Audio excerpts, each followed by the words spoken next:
I can bring this meeting, I can open this meeting at 5:05. First order of business will be to, even though it's not on the agenda, will be to take attendance. Please give a verbal shout out when I call your name. Bill Boudry. Aye. Sarah Fowler. Present. Maureen Hickey. Gotta talk to me, Maureen. Okay. Charlie Tukotsky. Okay. Harold Mateo. Here. And I will call the other people. Matt Lowry, absent. And I believe it would be, actually, I don't know. Is it Jonathan Shines? Who's Stacy Constas. okay? I did not know that. Okay, Stacy. And I actually think it's Theodore Knoll this year, for the planning board. Oh, that's right, Theo Noel. And he's not here either. Wait, so Theo's taking the place of Mike, or Stacy's taking the place of Mike? Stacy's taking the place of Mike. Okay. And Theo's taking the place of Matt. Oh, okay. Theo's taking the place of Matt. Okay, okay, sorry. I didn't get all the pieces there. Okay, so and he is not in here. Okay. Okay. The first thing, since we have one of the things we really need to get done, two things, is the ARPA report approval.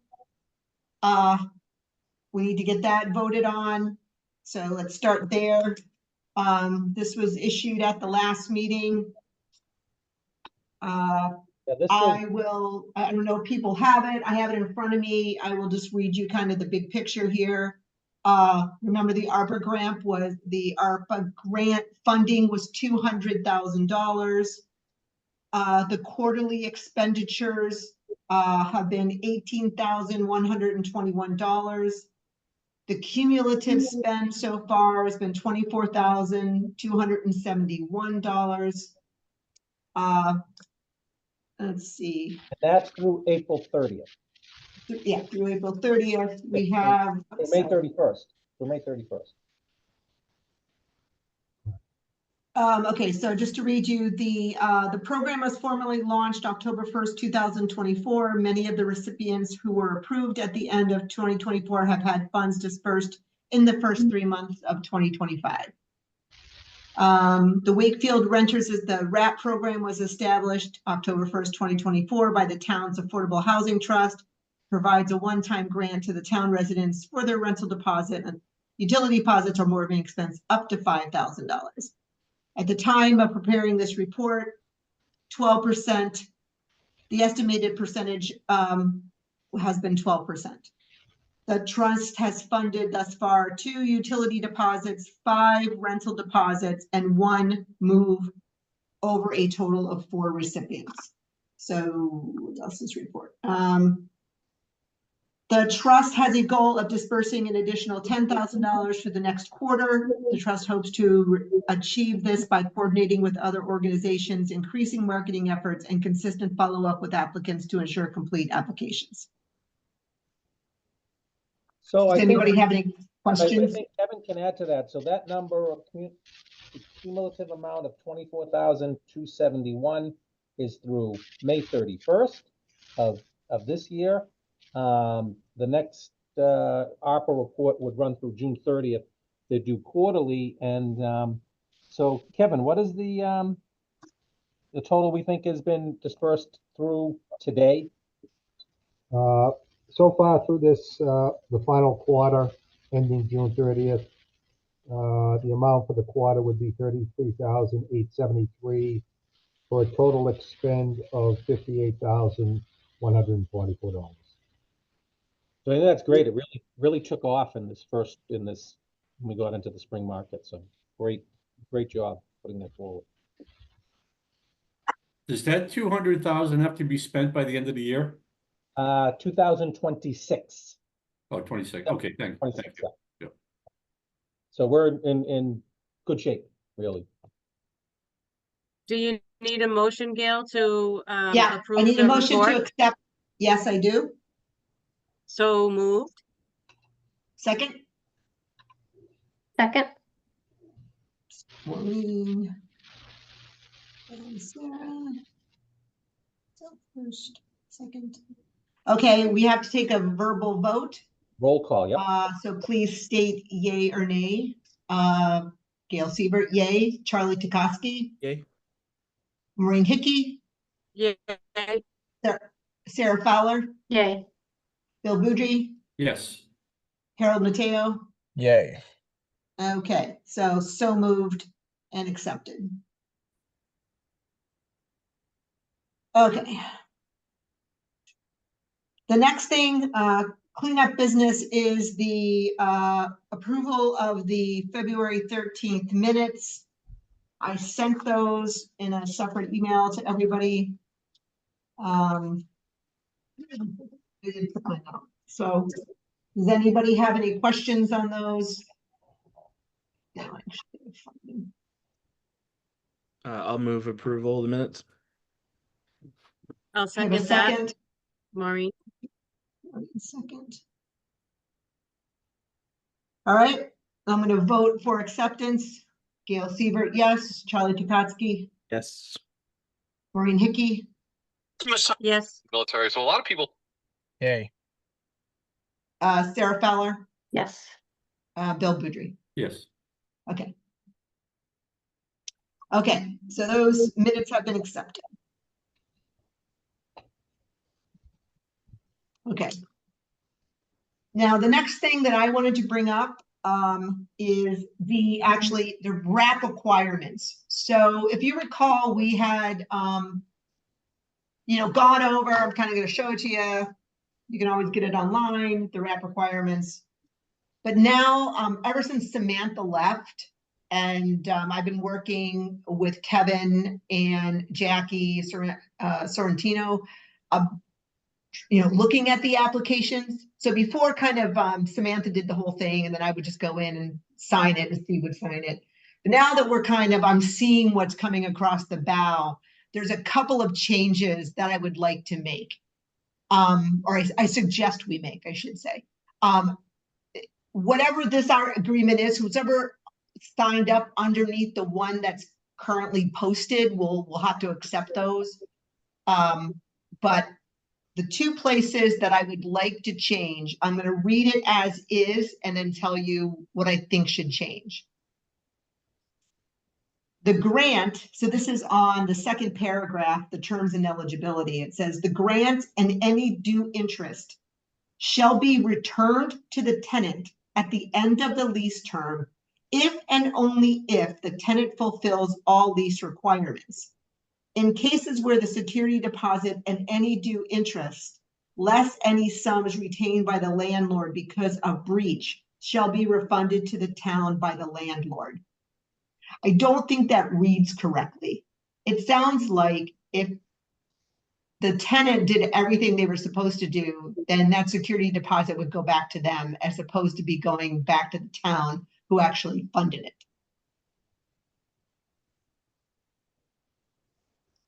So I would like, go ahead, Maureen. No, finish No, what I you're mean, no, that's what proposing. I'm asking.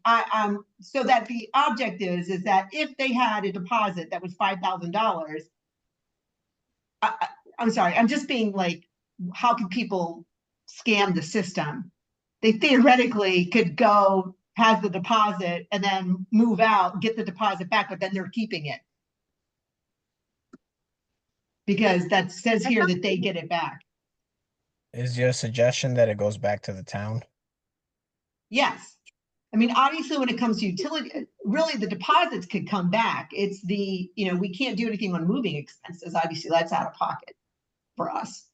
But I mean, what are your thoughts? Did we want this, if we gave them an entire $5,000 and it was for the security deposit, let's just say, should we, when they move out, should they just get that money, even if they move out of Wakefield?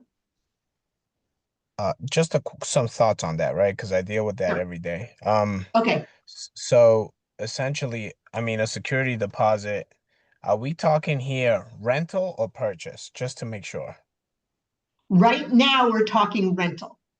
So, I mean, a security deposit will never be more than your monthly rent.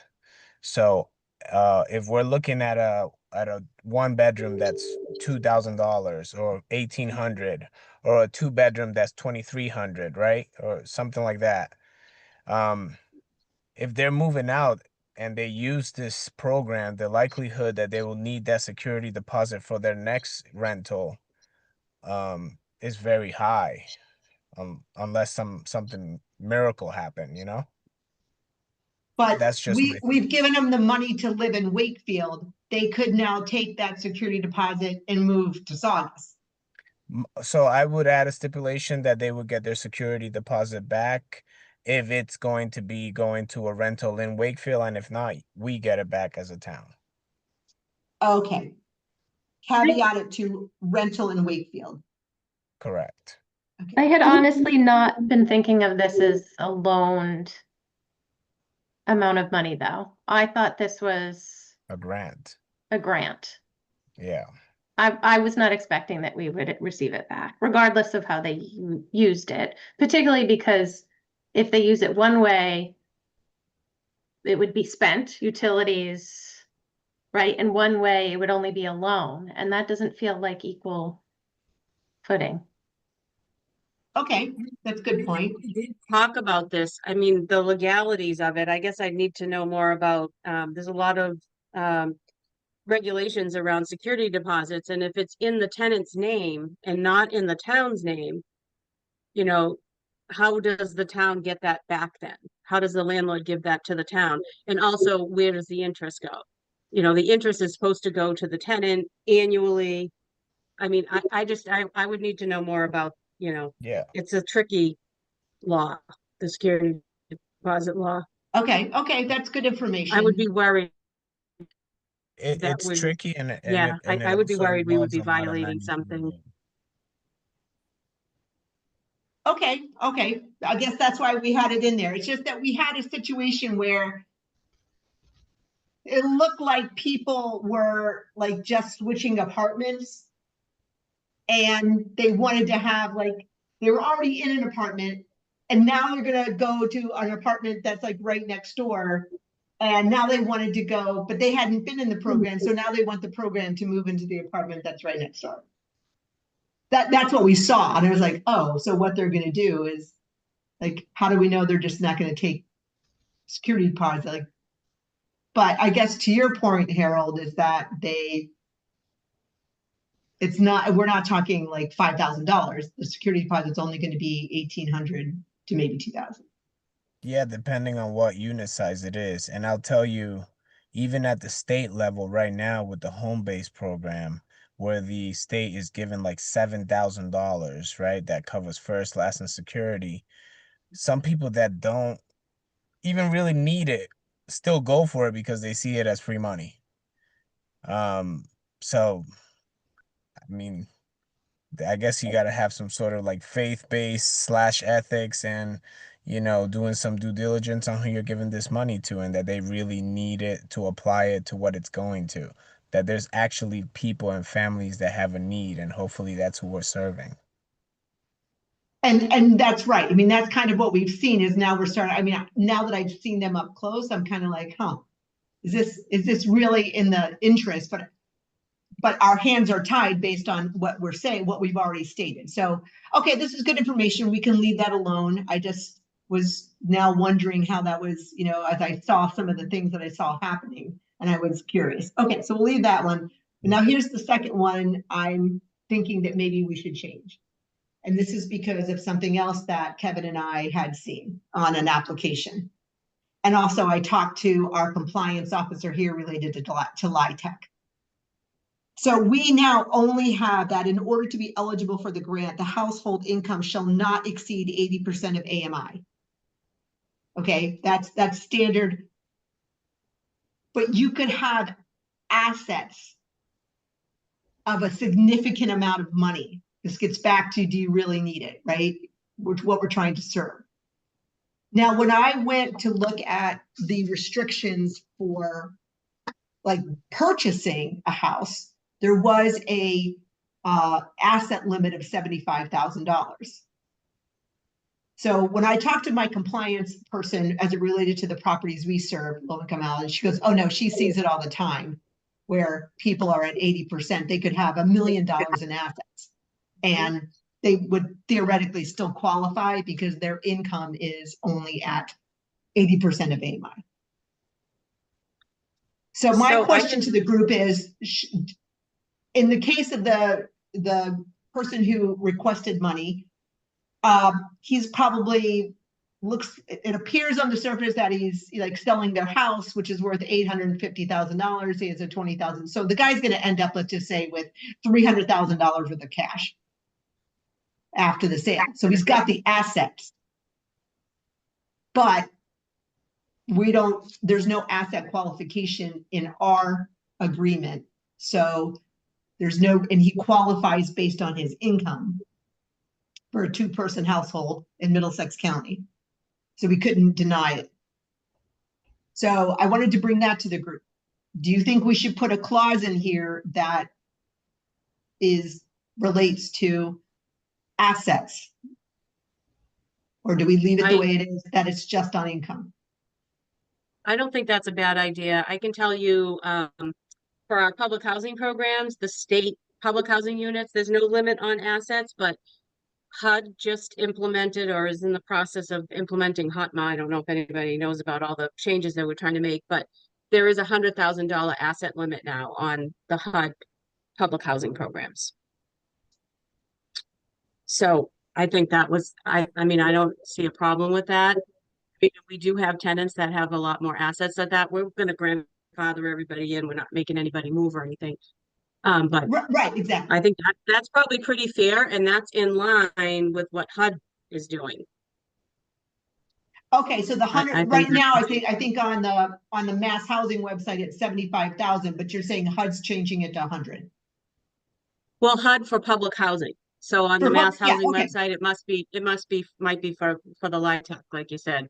They might have a different level, either or 75 or 100, but 100 is where HUD's at right now. Okay. Does anybody else have any thoughts on making that change? Only who's going to validate all that? Yeah, sorry, Charlie, but we just take their word for it, or how do we validate what their assets are? Well, we get bank statements. I mean, some cases they don't have assets, but we can ask the question. In this case, the guy has a house. We know he's going to end up with, a big chunk of cash. And once again, somebody can, when they grant them the money, it's whatever they had at that moment. So, it is probable that like 2 weeks later, the guy could end up with an inheritance and, well, it's too late when he applied and this is where we are and this is what it is. But if we can ask more questions as it relates to assets, and Maureen, if that's the case, if HUD's moving toward that, I'll look at the wording that they have.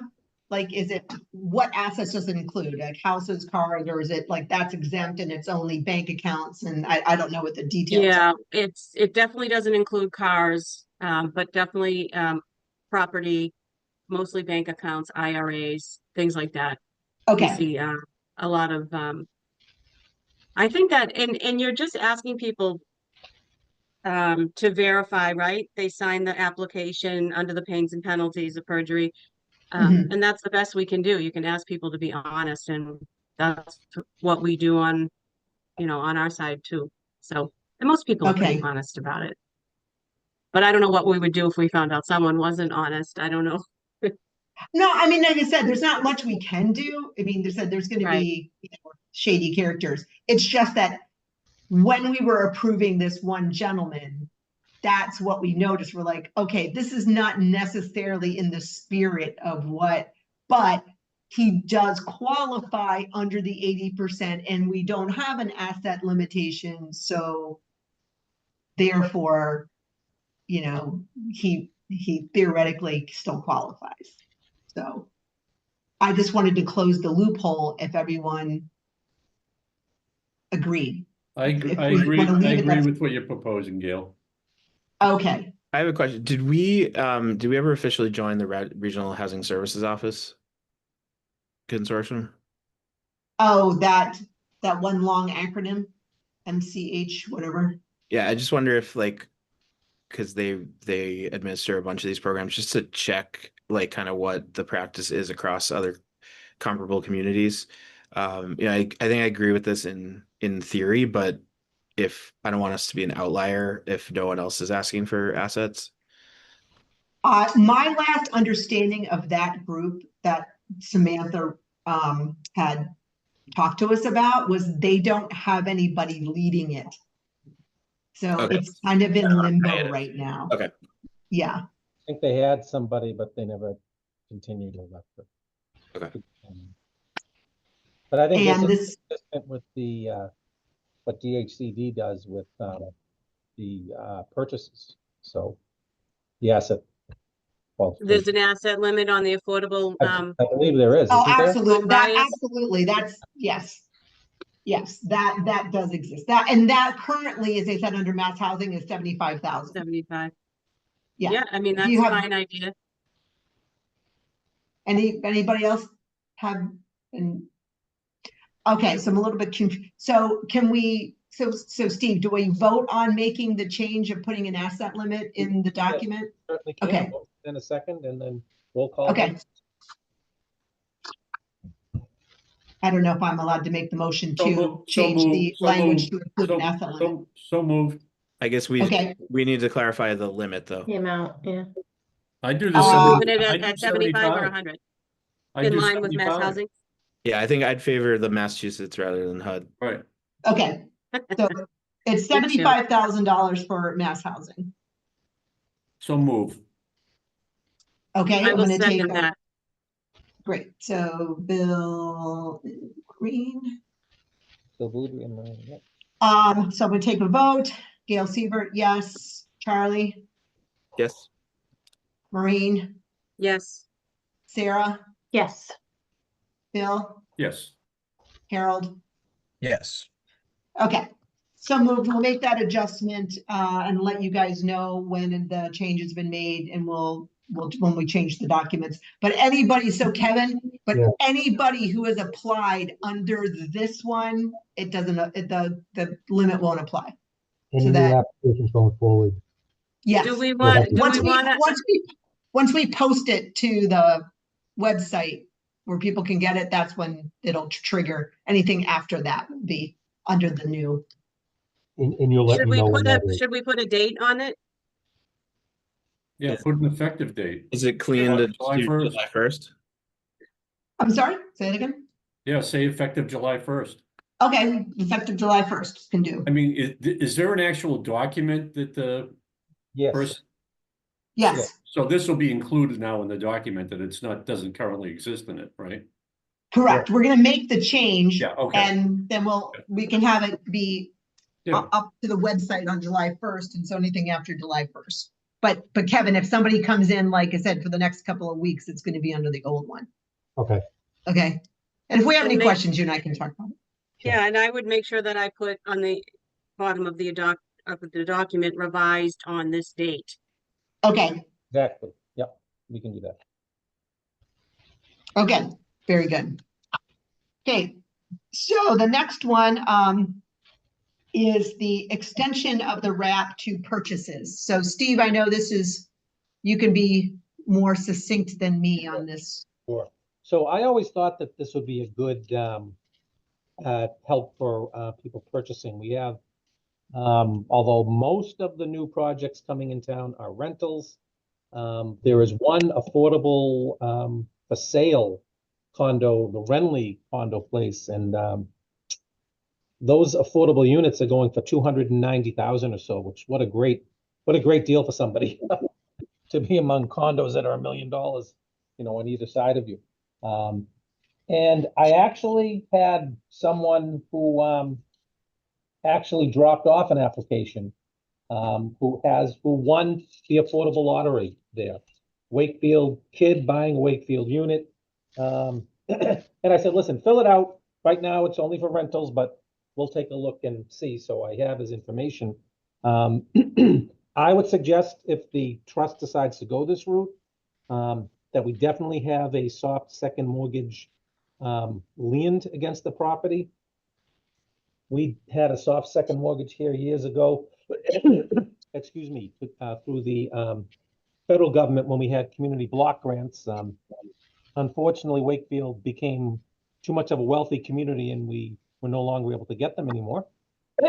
But in those cases, they kind of had the borrower received the money, and it was a great program that allowed people to put improvements on their home. It might have been people that needed, a new roof, new windows, put a ramp on for handicapped accessibility, things like that. And they ranged from 3,000 to, 30, 40,000. Second mortgage was put on, and on most instances, after 10 years, if the property was sold or refinanced, a certain part had to be repaid back to the town. After 20, and let's say that was 50% after 10 years. After 20 years, 25% had to be paid back, up to 20 years. After 20 years, there was no payback, so it kind of just went with the property. So I think it was a great way to get people into the market. I think 15,000 would be the amount, and I based that 15,000 on 5% of 290, or 5% of 280, which is, I think, what some of the corners are going for in town. So just a thought. I think it's a great program to promote and help out with home ownership in Wakefield. And I'm just putting that out there. I think we can handle it. The application would be the same. In this case, we'd have the application that they filed with the lottery agent. So they'd already be looking at assets. They'd be looking at all those things. It'll make it a little bit easier for us on the affordable units. And maybe we limit it to those.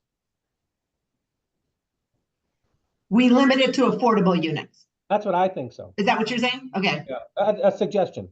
Because I think everything Okay. else so much, and I think they're getting a huge down payment from, parents and stuff like that. So I think this would help people that really need to get in. My personal opinion. They can use the money any way they want though, Steve?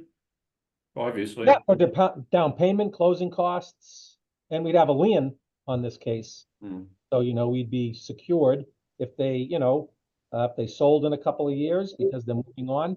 Not that they could get a lot more money for it, but they might want to. We would be paid back. And then we could reuse that money. Who administers this program? We Stuff would, like this? yeah, we would hear it. Yeah. Pardon me? I'm sorry. We would hear. We would. Okay. Town would. Yeah. I'm looking at you, Kevin.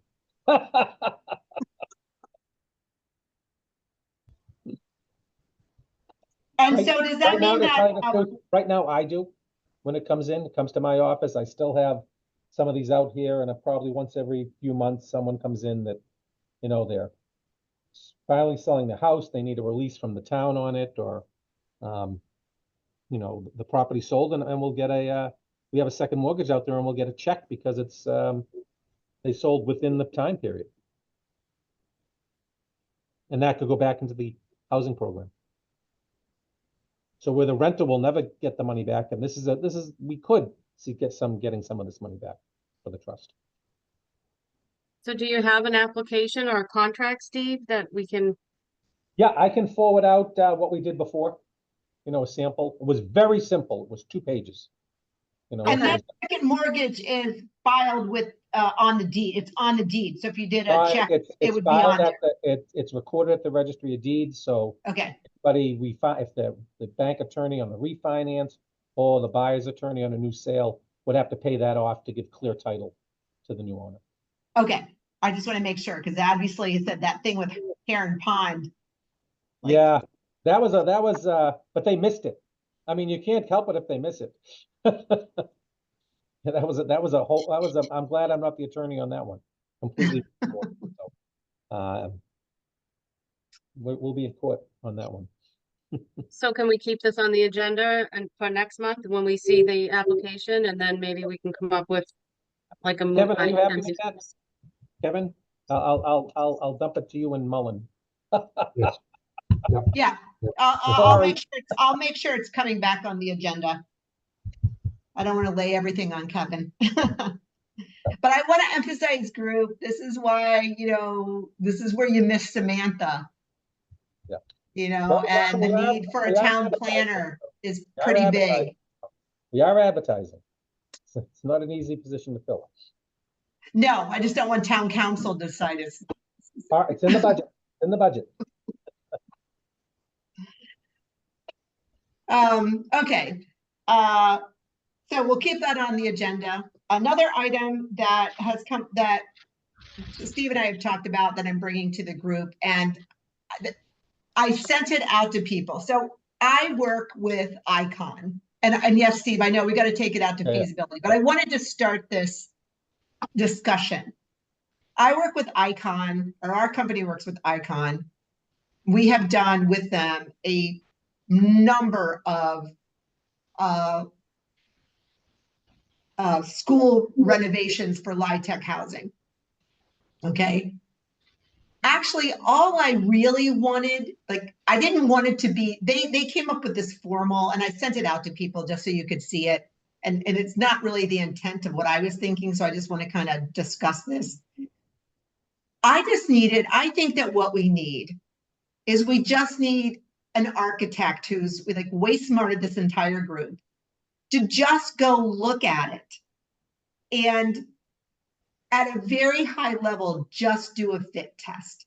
And Harold, you're the developer. You know way more about this stuff even than I do. I've gone out and I work in development a little bit. You actually are on the ground doing it. And maybe even you could do it. It's like, what is the fit test? Can that site, for one thing, what are the visual issues? I mean, I'm assuming that based on the age, there's probably, asbestos and, remediation like that would have to go on. Could it usually, for LIHTC housing, it's about 20 units. If you can't get at least 20 units out of it, it's probably not going to pencil out correctly.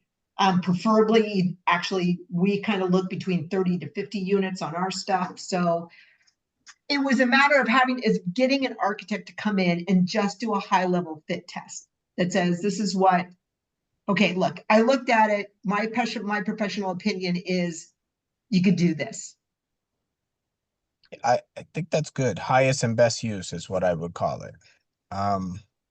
And I've come across this probably just like you. I'm doing one right now in Fitchburg that's roughly about 20,000 square feet. It's mixed use where I have 4 commercial units and I'm trying to get 18 units on the upstairs, high floor levels. And really what I'm seeing, I had 5 different architects give me quotes. And when I take out all of the extras from my high-end architect, let's say he came in somewhere around like 70,000, and some of my other architects came in at 30,000. Another one came in at 45, and another one came in at 50. And this Now, is just, Harold, this is just to do a fit test? no, this is not a fit test. This is kind of like going through and developing it, right? Oh, okay. Okay. Yeah. Got it. A fit test, I'm sure it would be cheaper, but they still need to get involved. They need to draw an as is, kind of they need to play with the layout. And a big component of making that a reality is us as a town, how we would work with whoever develops this project and how we will apply the building code, the energy code, all of those things have a big impact on how the architect lays his unit out, second means of egress. I mean, a bunch of things, light, all of that, which I'm sure you know about. So I would get more than one and I would ask Icon for a price just to know, hey, No, what's based on. I'm gonna get a price from them. What Yeah. I was curious is that was kind of what they laid out was more than I thought that I wanted for this. I thought that we needed. I thought it was a little bit of an overkill. Maybe you're looking at it and saying, no, it's really not. Yeah, I was looking at it like if we wanted to do a benefit for whoever develops it and bring it far out with whoever does this initial assessment, I think it should not be work that goes to waste. It should be work that can be reused by whoever develops the project, like some people will use the architect that they like working with, period. But if you can take this initial assessment and use it to go through a permitting process, or, you know, a way of getting financing to execute on that project, I think that's helpful as a developer. Okay. So that wasn't quite what, I mean, I guess I get what you're saying, but we could end up, what I was thinking was our goal for us, Housing Trust, is to try to make affordable stuff. Mhm. What could come back, as I said, out of a high level fit test is, yeah, you're only going to get 20 units, and maybe 20 units doesn't fit in affordable now, it fits in market rate. Like, Correct. yeah, Harold, you can make a profit on it, Correct. but you're not selling those units, or you could condo them or whatever would come out of it. But it's like, yeah, you're going to get like 10, you could get 10 like really nice $1 million condo units out of it. And that's what, that's how it's going to get developed. Yeah, I mean, that assessment, I think you're on the right track. I think it's definitely something that should be done. I would just get more opinions from a couple more. Besides Icon, I would get maybe two or three more with the same apples to apples. Hey, can you, that way you also see different ideas. Like when I went through with one architect, they were like, oh, you can only get 12.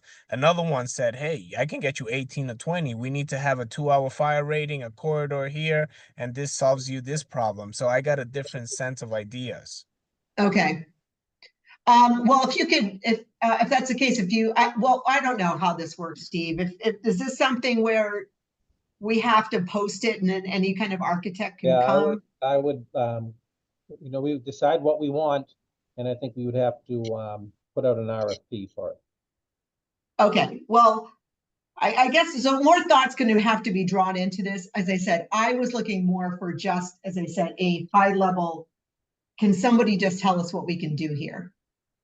Yeah, Because Steve, I know we wanted to I go. can walk through it with Steve or yourself and somebody from the building department in Wakefield, the commissioner, and I can give you an idea. And then from there you can know what to ask for from your architects. I think that would be a wonderful idea, because as I said, I'm not sure, like, I know that there's, like I said, for LIHTC, for what we do, I'm just saying like that, for what we do, it's probably not going to be enough units, but I don't know that for a fact. But as I said, it could be something where it could still be under 40B, where we could do a friendly 40B. 3 of the units are affordable and the rest of the units are market rate, and we still get the credit for the whole thing. There's a lot of ways to work this. Or maybe it's just, and once again, even with all this, probably the biggest hurdle is going to be like the neighbors, right? But the question really is, to start, is we don't want to get the whole neighborhood involved if we don't really think that it's going to be viable for something. So I agree. and Steve, do you know, is there architectural plans of that I building? found them. Oh, Yeah, sweet. yeah. Okay, They're in my office. I have them. great. So maybe we could do that, Harold. Maybe we could, Steve, I don't know, before you leave, we could just take a field trip over there again. Sure. And Good, Harold, you can look at it with your developer eye and come up with like just the high level thoughts of, okay, how many, just on how this is laid out, we can give you the blueprints. And Yeah, that'd be fine. oh, okay, that would be awesome. Because I think we need to Yeah. start somewhere. I don't know where it fits with us. I know, Steve, that's one of the things you'd really hope to get someplace with it. So why don't we'll keep this table, but I just want to let you know that, this is something that if it wasn't big money, I would be happy to pay an architect to do some like very high level stuff. But I don't necessarily need I don't know if we're at the point where I would want to spend $30,000 on something which we don't know if it could even be developed into housing. And especially not do that without having the neighborhood involved. Because you don't want to go down this path and then have the uproar. If we, like you said, Harold, if we don't have planning and zoning on board for housing there's just no point in it. Correct. And that's another thing, like Steve and Kevin, I don't even understand what the town is. I don't understand like when you go to each one of those things in development? Like, so I don't know how it works. Oh, regarding, getting an architect? No, the no, planning like- board and zoning board. Zoning, like, Okay, is, Yeah. I think, If- I think the way I would approach a project like this is that, have some,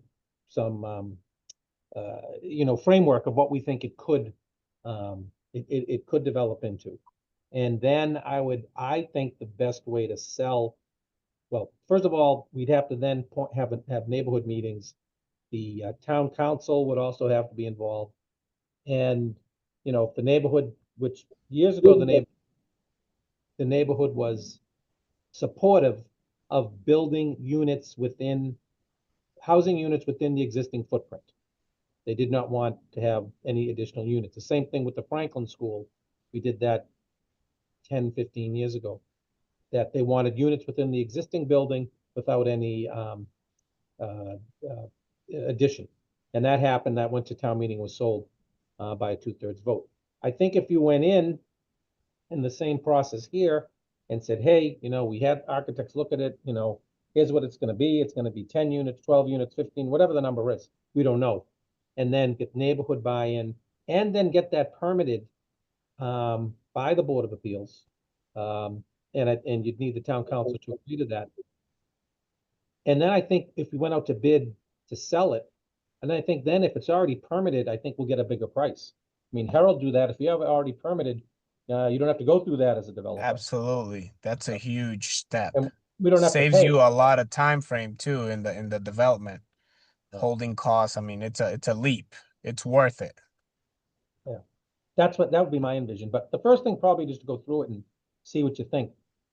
First of all, Harold, with your eyes. So I can be happy to set that up in the next 2-3 weeks. Perfect. yeah, I think that'd be Yeah. a great idea. Then you said you can look at the blueprints, where you Yeah. can take a look at it and then just really get a high level, like, what do you think could happen here? Yeah. And I said, because it might not be able to happen as it relates to 100% affordable, but we could look at it as a friendly 40B.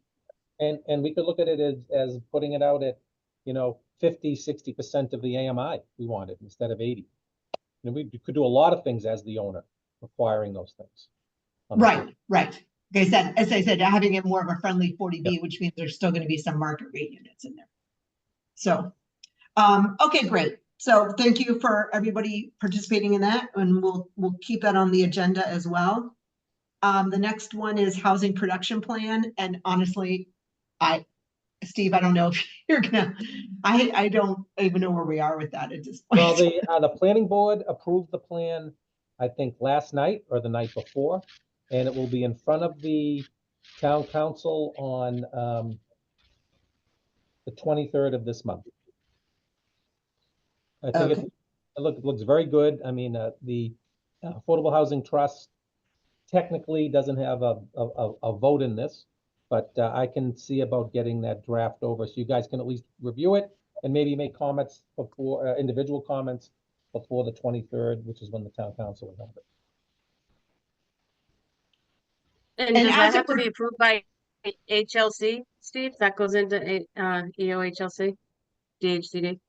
I believe it does. Yes, it does. And we want them to certify the plan because then that gives us Yeah. more teeth with it. Yes. But this consultant really did what I think was a bang up job on this, excellent job. And it is very well written and very well done. And I'll have the draft sent out to the whole group. And one comment about the housing production plan as it relates to how it kind of pertains to us. It's just one of the things after all those discussions that I found that was really important is that we have a plan. It's going to be approved.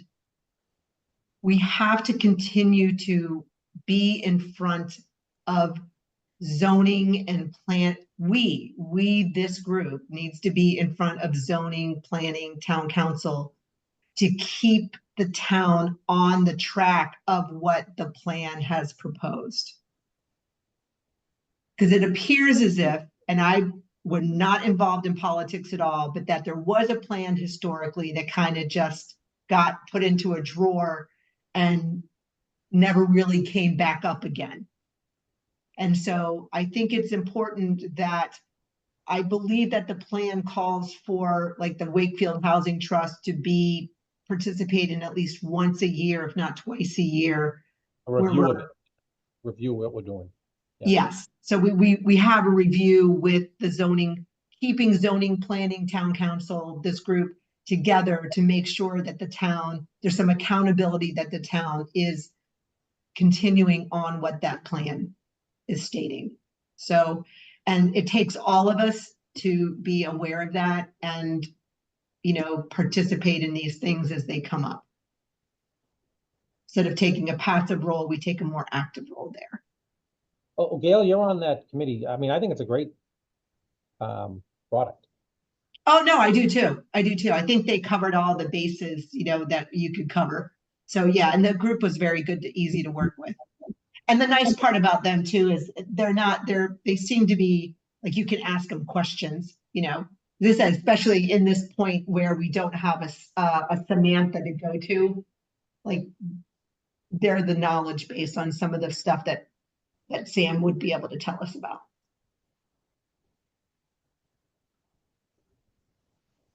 Any other questions? Okay, any other comments, off agenda comments that anybody would like to bring up? Nobody? Okay, Kevin, I am gonna keep my promise of keeping it to an hour. Gail, you need to And, sign that ARPA form. I'll come into are you gonna be in the office tomorrow? Yep. Okay, I'll come in the morning Perfect. and Okay. sign it. Okay. Perfect. Well, Gail, was there something you sent out about approving the February 13th minutes? Yeah, we did that. I thought we approved April minutes. No, the February, no, the April, there wasn't a quorum. Oh, okay, I didn't. So I there didn't was get no that. minutes that, All right, I didn't since get we didn't that have date. enough people, we couldn't do anything. Oh, okay, So good. it's just 13. Thank Okay. Somebody can move to adjourn? So moved. Second, Second? Mhm. Okay, I don't think we have to do a roll call count, so No one's gonna call you. unanimous. raise our Have a hand. good everyone. Thank you Thank so much, you. everybody. Good night. Appreciate it.